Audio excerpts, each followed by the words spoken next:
What's going on, everybody? It's Calvin 911 Kicks. You got the wall of ones behind me, and I'm here to do another review. But this one is not a Jordan 1.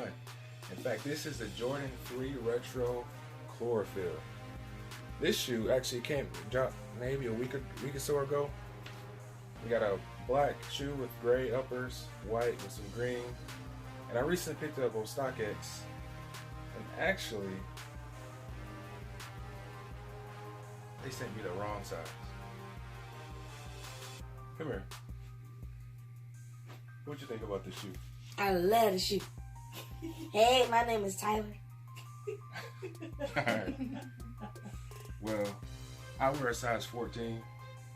This is not a size 14, it's a size 8. So I guess you can have the shoe.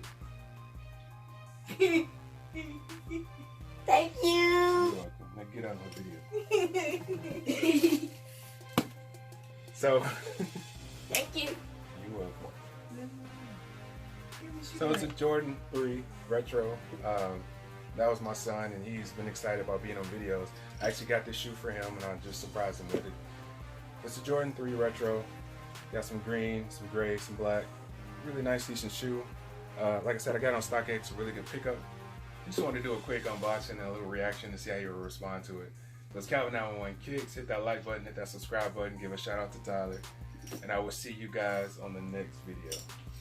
You want to say bye to him?